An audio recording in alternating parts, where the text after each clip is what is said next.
Bom, então tá bom, bem-vindas a quem está assistindo aqui, mais um encontro, nosso encontro 6 já. Então, para quem me conhece, para quem não me conhece, né, já está aqui meu histórico. O Roberto está chegando aqui pela primeira vez hoje, já dei uma prévia aqui, né, quem sou eu, por quê, trabalho com engenharia, né, mais de 24 anos já na engenharia, mas mais de 20 com liderança, e foi isso que me trouxe para esse lado da gestão de pessoas, né, trabalhando com liderança, e foi isso que eu escolhi, né, ensinar um pouco de liderança, e entrei nessa parte de desenvolvimento pessoal, com o intuito de me desenvolver e desenvolver as outras pessoas, e por isso que eu estou compartilhando com vocês. E hoje, então, nós vamos falar sobre os estados de ego. Então, os estados de ego são o quê? São aspectos da nossa personalidade, através da análise transacional, que é uma teoria que ela estuda o desenvolvimento da personalidade, o funcionamento intrapsíquico e comportamento interpessoal, ou seja, não só o nosso comportamento, o comportamento com os outros também, com o intuito de que as pessoas compreendam e modifiquem os seus sentimentos e os seus comportamentos.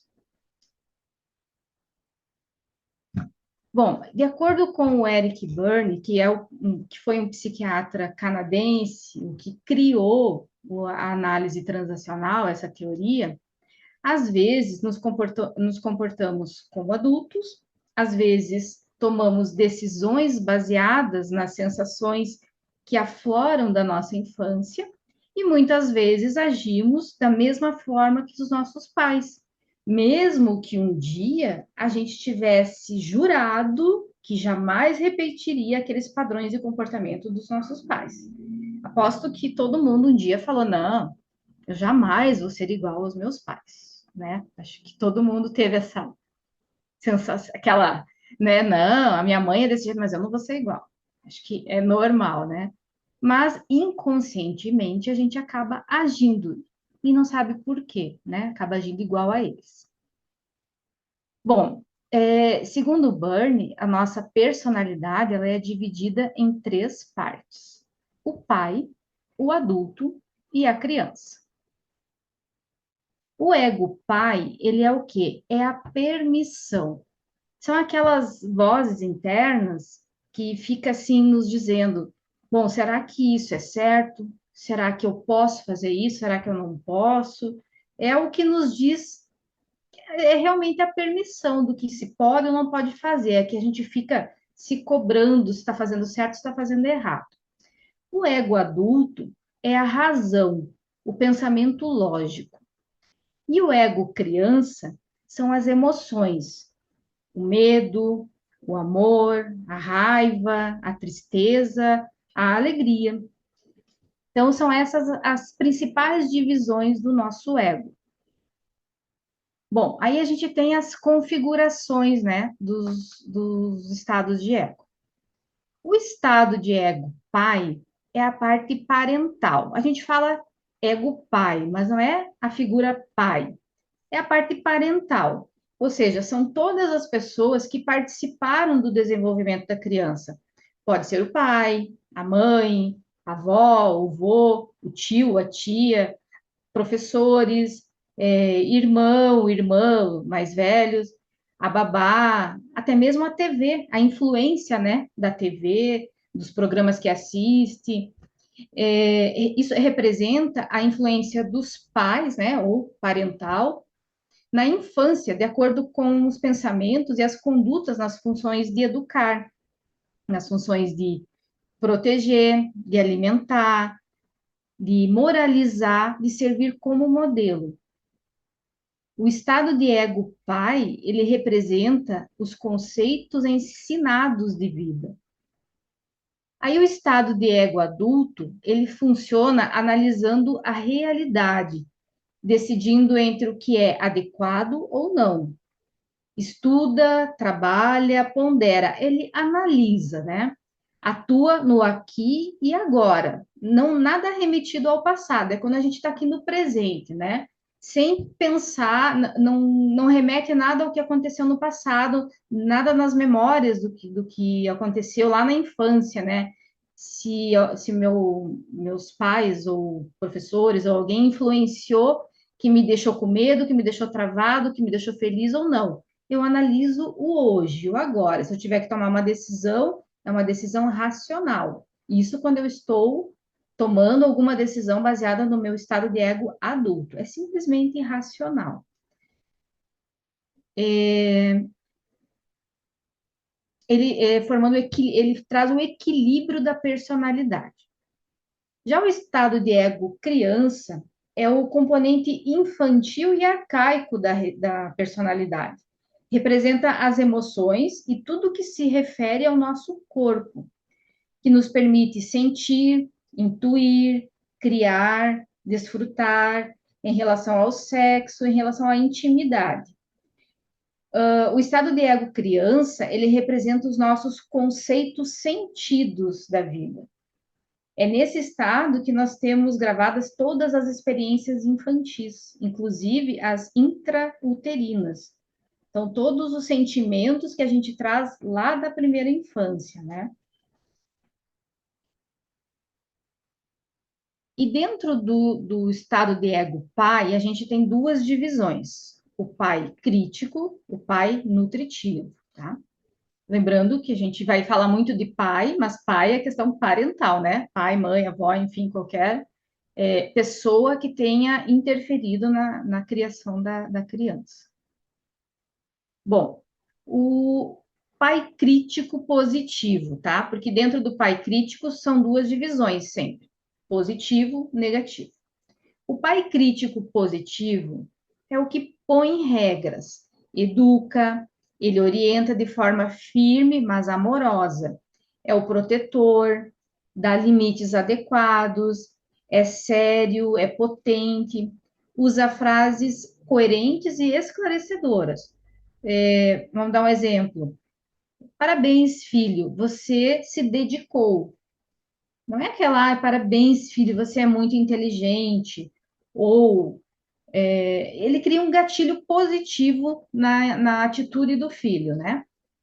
Aí a gente tem o pai crítico negativo. Ele faz a criança não se sentir importante. É o pai, é a pessoa, é o agressor, é o perseguidor, é o autoritário, é o que humilha, desqualifica, é o preconceituoso, moralizador, compulsivo, amedrontador. Ele usa xingamentos e frases imperativas.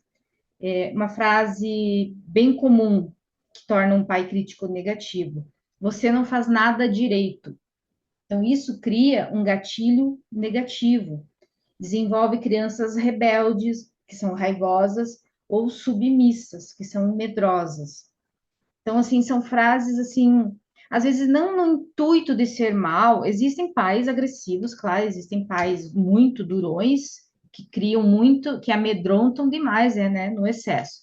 Mas, às vezes, muito autoritários, né, mandões e tal, e você não faz nada direito, frases comuns, não precisa exatamente agredir fisicamente, mas frases desse tipo, que são repetidas, vão entrando no cérebro, vão gravando uma sensação na criança que ela não faz nada certo.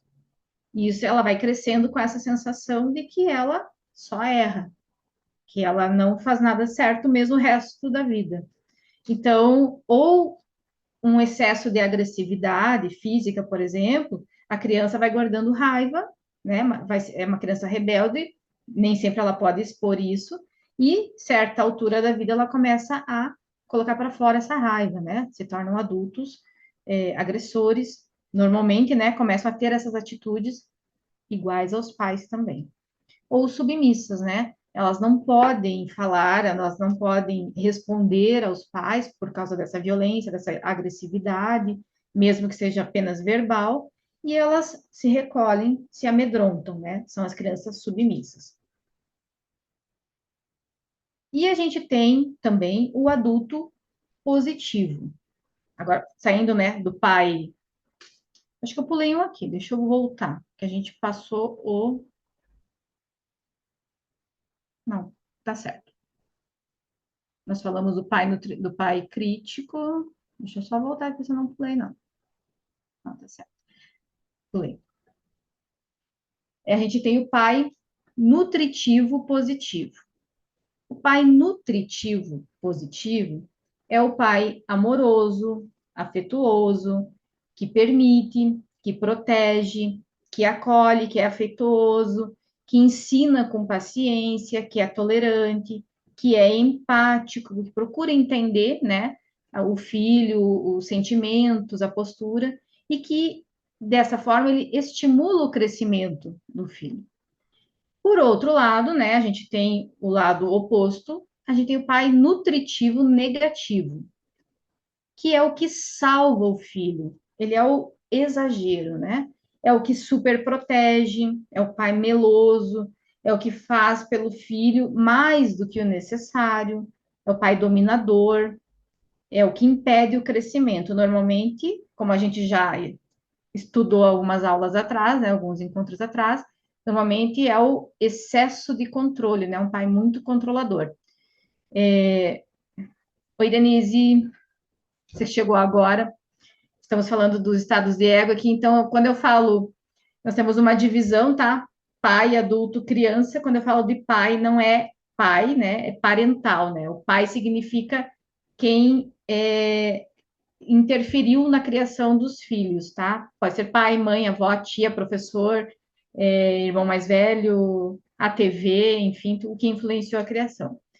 Então, o pai nutritivo negativo é o que dá o excesso de cuidado, tá? Então, o que que acontece?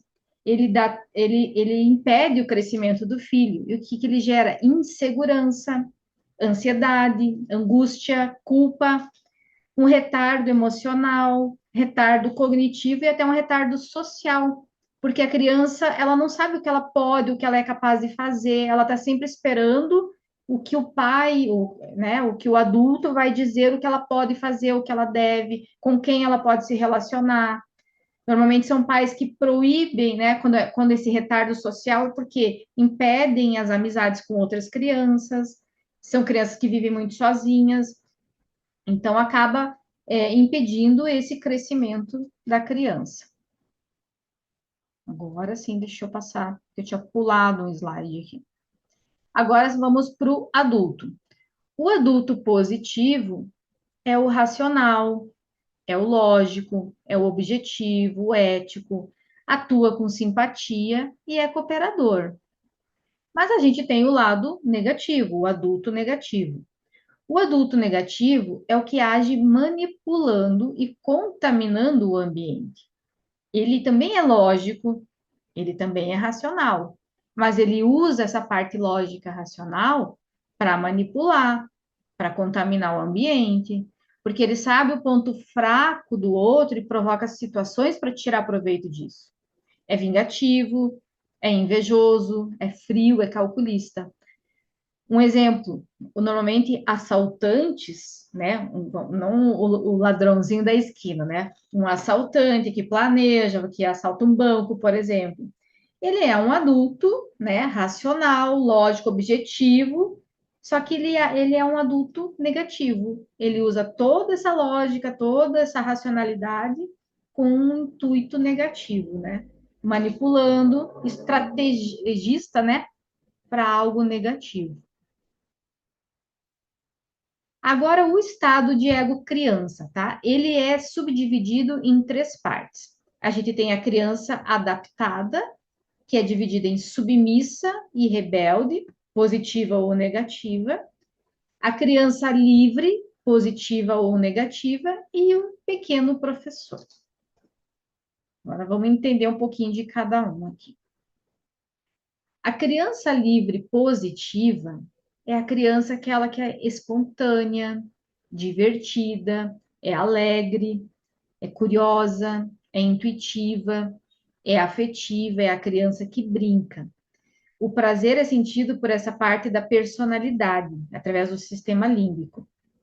Então, quando a pessoa tem essa parte pouco estimulada, esse sistema límbico pouco estimulado, é uma pessoa que não sente prazer, não sente nada gostoso, tudo é chato, tudo é sem vida. Então, é uma criança, ao contrário, né? Quando a criança foi estimulada, ela é livre, ela é positiva, ela é alegre, ela é brincalhona, ela vê o lado positivo das coisas na vida. Quando ela teve essa parte bloqueada na infância, ela não sente prazer, ela tudo é chato, tudo, nada é legal, tudo é sem, não tem prazer na vida. Que é o caso da criança livre negativa. Quando a criança livre negativa, ela é mais bagunceira, ela é egoísta, ela é chata, ela é invasiva. Então, são as pessoas, isso quando eu falo que já são adultos, tá? São as pessoas que brincam em horas inadequadas, colocam apelidos dos outros, fazem brincadeiras de mau gosto. É a pessoa inconveniente, vive em constante falsa alegria. Sabe aquela pessoa que vai num velório, por exemplo, e começa a fazer piadinha, que não é o momento adequado? É aquela pessoa que, em vez de te elogiar, ela começa a tirar sarro, fazer aquelas brincadeirinhas bem de mau gosto. É aquela criança, ela é livre, ela é brincalhona, mas ela é uma brincadeira com intuito ruim, sabe? Uma brincadeirinha de mau gosto. Então, ela é livre, mas de um lado negativo. Aí a gente tem a criança rebelde positiva. A criança rebelde positiva, ela rebela-se contra as injustiças, as humilhações, a rigidez e os preconceitos. Normalmente, ela foi instigada por um pai, é, deixa eu voltar aqui, por um pai, voltando aqui, porque fugiu a palavra, por um pai é, crítico positivo, porque ele pôs regras, ele educou, ele orientou de forma firme, ele deu os limites adequados, então ela sabe o que é certo. Então ela vai tomar as dores, ela vai defender. Deixa eu voltar no slide aqui. Aqui. Ela vai defender as outras pessoas das injustiças, das humilhações, da rigidez, porque ela se sente livre para falar, porque ela sabe o que é certo e o que é errado, ela teve essa liberdade. Ela é rebelde, sim, mas com um intuito positivo, tá? Aí a gente tem a criança rebelde negativa. É a criança que está sempre com raiva de tudo. Ela é impulsiva, é chateada com tudo, é desadaptada, é odiosa, é competitiva, é birrenta, briguenta, é inconformada, emburrada. É a sempre do contra. Ela está sempre provocando alguém para briga. Quando é adulta, por exemplo, não confia em ninguém, acha que os outros sempre querem tirar proveito dela e reage à maioria dos estímulos, né? Se alguém pede, fulano faz tal coisa, não quero, sou contra. Ela está sempre indo contra as regras, sempre indo contra as solicitações feitas para ela, tá? Ela é a pessoa do contra, sempre, não importa do que seja. E a gente tem a criança submissa positiva. É aquela criança de modo adequado, concordante, coerente, obediente, aceita os limites e o não dado pelo pai, crítico, positivo, é adaptada, ela vive bem em grupo e em comunidade, segue as regras universais de boa, né? Faz as tarefas, é comprometida com o futuro. É a parte positiva da personalidade, né? Então, se ela teve um pai crítico positivo, que entendeu, que teve regras, que teve limites, mas tratou de boa, ela é uma criança de boa. É a submissa positiva, ok, ela é de boa. Mas ela não se anula, ela faz de boa.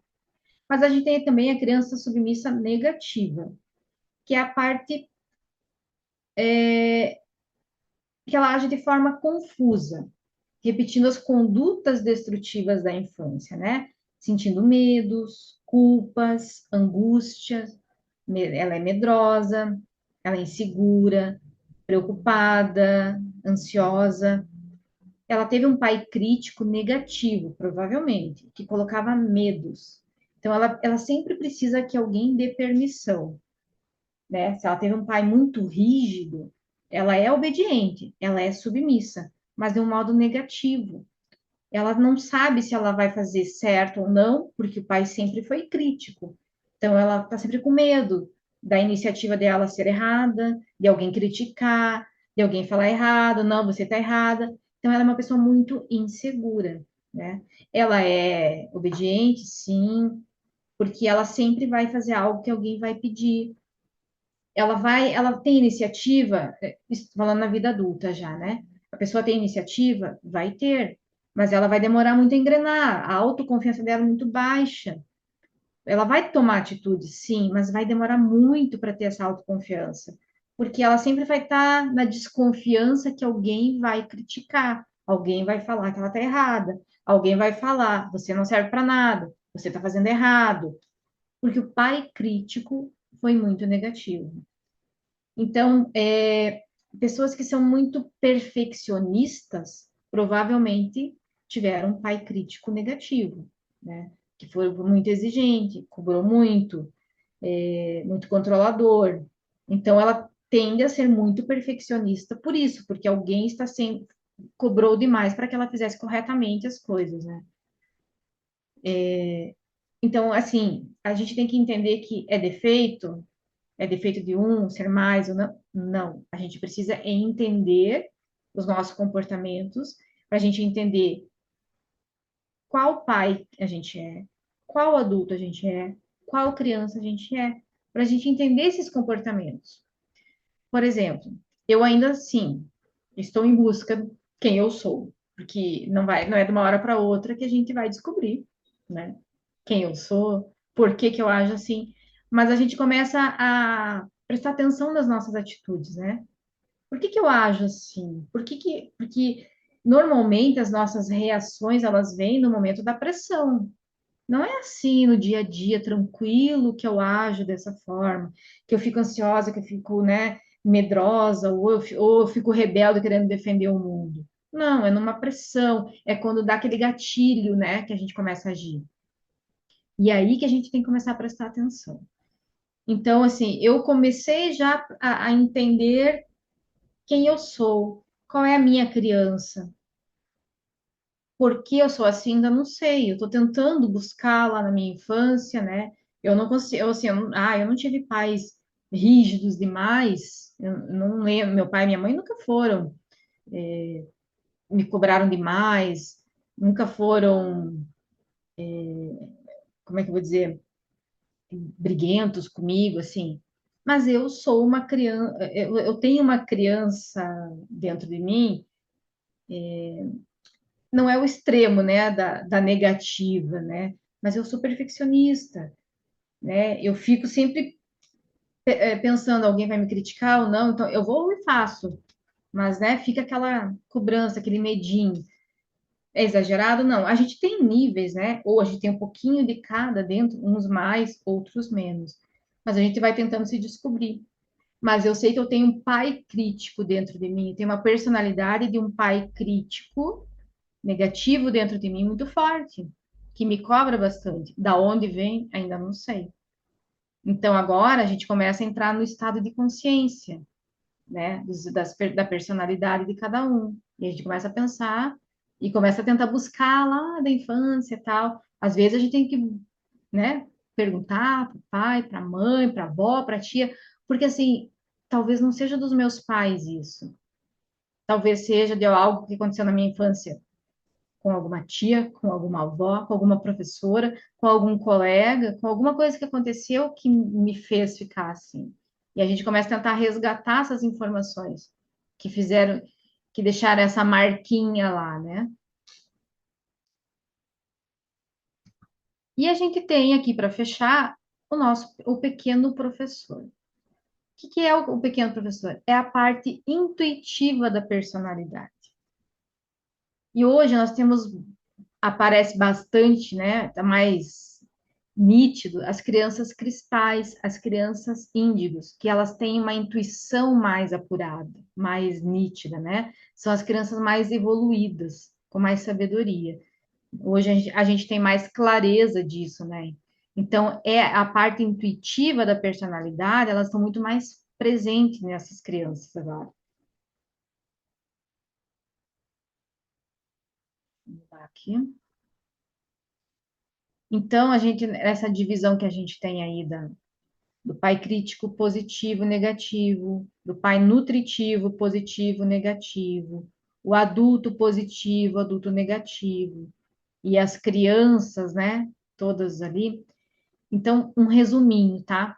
Quando estamos no pai crítico, somos firmes e incisivos, né? Seja positivo ou negativo, nós somos firmes e incisivos. Quando estamos no pai nutritivo, nós somos carinhosos e amorosos. Às vezes no equilíbrio, às vezes demais, que é o pai crítico nutritivo, pai nutritivo negativo. Quando estamos no adulto, estamos atuando com calma, serenidade, tranquilidade no aqui e agora. Quando a gente está no adulto negativo, a gente está usando tudo de equilíbrio que tem, né, no adulto, só que para um lado negativo. Quando estamos na criança rebelde, geralmente estamos contra qualquer ideia, querendo modificar as coisas por achar que não estão sendo agradáveis. Estejamos com a razão ou não, né? Seja defendendo alguém, ou seja indo realmente contra qualquer coisa porque é rebelde. Quando estamos na criança submissa, estamos calados, quietos, concordando com a situação. Ou concordando porque sim, está tudo bem, que é a criança submissa positiva, ou porque é a criança submissa negativa, por medo. Quando estamos na criança livre, estamos soltos, alegres, sorrindo, compartilhando. Só que quando a gente está na criança livre negativa, a gente está solto demais, passando do limite, passando do comportamento adequado. E quando estamos no pequeno professor, nós somos intuitivos. Basicamente, é esse resuminho dos nossos estados de ego, da nossa personalidade. O que a gente busca, tá? Normalmente, que seria o ideal, é um pai, é o equilíbrio, né? Um pai crítico positivo, um pai nutritivo positivo, né? A gente baixar um pouco, tirar aquele pai crítico negativo que nos cobra tanto. A gente entrar num adulto positivo e a gente ter uma criança livre positiva. Para mim, ter a criança livre positiva é mais difícil, né? Ingrid, que tá aí, minha filha me conhece, né? Para eu ser aquela pessoa solta, que canta, que dança, que não tá nem aí, né? Solta, é mais complicado. Eu sou uma pessoa mais séria, mais comportada. Então, esse estado assim, mais solto, mais livre para mim, é difícil. Mas o que eu tenho que fazer? Me exercitar para tirar essa criança livre. Então, assim, às vezes a gente até faz algumas coisas que a gente fala, hoje eu deixei a minha criança livre e solta. Teatro, fantasia, brincar, jogar, coisas que a gente faz com brincar com criança, ter contato com criança, ajuda que a nossa criança interior saia, né? Fique livre. Outro dia a gente até estava brincando na empresa que eu trabalho, no carnaval, a gente concorre, né, o setor que tem a melhor fantasia de carnaval. Então, todo mundo se fantasiou, foi legal. Daí, no horário do almoço, nós estávamos até dançando, cantando, gravamos um videozinho. Assim, nossa, hoje estava com a criança livre, realmente. Não é o meu padrão normal, mas, né, consegui, beleza, aquele dia estava solto. Então, quando a gente se descobre, a gente, nossa, eu preciso deixar minha criança livre, sair, aparecer mais, né? Esse é o meu equilíbrio que eu preciso resgatar. Então, é fácil? Não é. É do dia para a noite? Nem falar. São coisas assim que a gente, ainda mais que tem coisas que a gente não conhece, que está lá dentro, gravado, lá da infância. né? Por que que eu sou tão fechada? Eu não sei, tem coisa que eu estou resgatando. Então, aos poucos a gente vai tentando tirar lá de dentro e mudando. A gente já está com o conhecimento. Então, vocês vão tentando buscar agora, tentando se entender qual que é a criança de vocês, enfim, qual que vocês vão ter que resgatar aí para melhorar, para buscar o equilíbrio. Então, nós só vamos viver uma vida feliz, alegre, quando a nossa criança estiver bem, quando ela estiver curada. Então, o segredo para nossa, não é o segredo da vida feliz, porque existem muitos fatores, mas internamente, de acordo com a nossa personalidade, é a nossa criança que faz a diferença, porque são os sentimentos. O adulto vai trazer a razão, né? Vai trazer o pensamento lógico, as coisas que a gente precisa no dia a dia definir. O pai crítico-nutritivos é o que nos ensinou lá atrás. Respeitamos, né? Mas vamos curar. Agora, a criança é a que tem que ser mais curada, né? É essa que nós vamos trabalhar. É essa que a gente tem que mexer aqui dentro para equilibrar a nossa vida. Então, quanto mais livre a criança for, é melhor. E quando nós estamos sob pressão, é muito comum que a gente receba estímulos negativos dos aspectos dos nossos pais e os aspectos da criança. Então, é ali que vem o gatilho, né? E ali que aparece que a gente fica igual aos nossos pais, que a gente sempre falou, não, eu não quero ser igual ao meu pai, não quero ser igual à minha mãe. Mas só que é nessa pressão, é ali que vem o gatilho e a gente acaba agindo igualzinho. Um exemplo, por que que filhos de pais alcoólatras normalmente se tornam alcoólatras? Esse é o gatilho. Não vai sair, não vai ficar diferente. É muito raro ficar diferente, a não ser que ele cure essa criança interior dele, porque é uma maneira dele chamar a atenção do pai. Então, a relação entre esses três estados de ego é a responsável por boa parte da sua relação intrapessoal, a nossa relação conosco mesmo, e a relação com os outros. Porque esses três estágios, eles se conversam entre si, né? Podendo oferecer os gatilhos positivos ou os negativos, de acordo com as nossas experiências, né? Mas eles também conversam com os estados de ego das outras pessoas, porque todo mundo tem os seus estados de ego particulares. Então, quando a gente convive com outras pessoas, a gente começa a trocar relações com estados de ego do outro. Então, por exemplo, se a parte do ego que representa os seus pais cria estímulos e gatilhos negativos para a sua criança, também vai causar esse mesmo sentimento negativo em relação com a criança de quem está ao seu redor. Então, às vezes, por exemplo, num relacionamento entre casais, o meu comportamento, às vezes, é o meu pai crítico que está falando com o meu marido e ele está agindo com a criança rebelde dele, né? Ou às vezes a gente está no adulto cobrando do filho que está numa criança mais ainda, mais rebelde. Então é o estado de ego de um e de outro que não está igual. Eu não estou falando, ou com meu marido, por exemplo, eu não estou no meu estado adulto falando com o adulto dele. Vai dar certo? Não vai. Nós não estamos alinhados.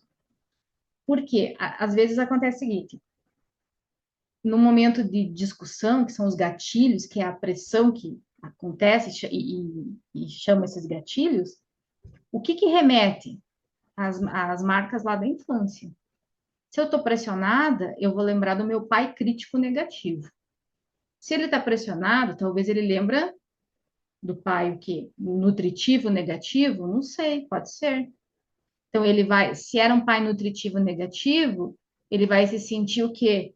Eu não sei para onde ir, porque se ele tinha um pai nutritivo negativo que fazia tudo por ele era dependente, e agora o que que eu faço? Ele é uma criança indefesa. E se eu tinha um pai crítico negativo, eu não sei, eu tô agindo, mas eu também não sei se eu tô certa, né? Estou esperando a aprovação. Eu estou agindo de um jeito baseado lá na minha infância e ele está agindo de outro jeito baseado lá na infância. Então, nós temos que começar a nos entender, porque é isso que acontece com os nossos estados de ego na pressão. Então, isso faz toda a diferença quando a gente começa a entender, a gente se entender, mas a gente se entender com os outros. Isso vai acontecer com os filhos, isso vai acontecer com os colegas de trabalho, isso vai acontecer com todo mundo. Então, por que que, eu não consigo me entender com tal pessoa? Estados de ego diferentes. E normalmente, se tem alguma pessoa que você não se dá bem, você está sempre saltando faísquinha. E é nesse estado de pressão, de estresse, que aquele gatilho acontece, e daí o estado de ego é totalmente diferente. Não vai alinhar. Então, a gente primeiro começa a se entender qual é o meu estado de ego e tenta entender o outro. Qual será o estado de ego dele? Então, não tem como eu ficar no meu adulto ou no meu pai crítico aqui, tentando falar com o outro que está no estado criança. Vai dar certo? Não vai. Então, perceba se você não está agindo com as outras pessoas da mesma forma que os seus pais agiam negativamente com você. Muito do que você sente no seu dia a dia vem das memórias cristalizadas e dos sentimentos tidos através dos três estados de ego. Então, quando você tem plena consciência de como cada uma dessas etapas interfere na sua vida, você consegue agir para minimizar as possibilidades negativas e potencializar os gatilhos positivos gerados por essa relação intrapessoal. Então, dessa forma, você acaba melhorando a forma que se relaciona com os estados de ego do outro, pois você consegue se precaver e agir da melhor forma possível. Então, conhecimento é tudo, principalmente quando a gente se conhece. Aí, então, eu posso passar para vocês depois essa imagem aqui lá do grupo, mas esse é um exercício bem legal para vocês fazerem, para vocês começarem a se entender, tá? O que que vocês vão fazer? Vocês vão escrever do lado negativo ligado aos pais, 3 frases negativas que os seus pais falavam para você. Depois escreva do lado negativo ligado à criança as 3 principais emoções negativas que você vivia quando criança, especialmente ao ouvir as frases negativas vinculadas aos seus pais, tá?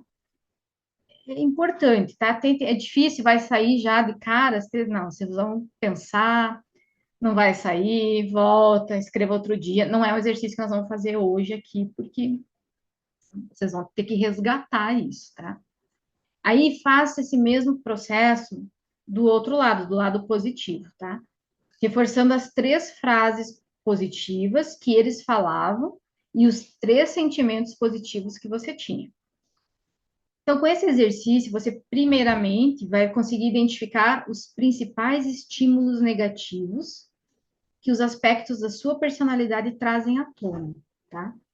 Depois que vocês fizeram essa lista, analisem como hoje em dia essas frases e esses sentimentos negativos que você anotou estão atrapalhando a sua vida e a sua performance, tá? É um começo, tá? Para começar a tentar entender da onde que sai, por que que vocês estão agindo assim, tentar resgatar.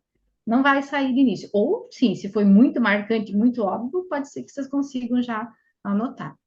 Mas tentem descobrir esses sentimentos, essas frases, o que vocês lembram, né? Tem frases que é muito marcante, que a gente lembra, né? Outras não sei.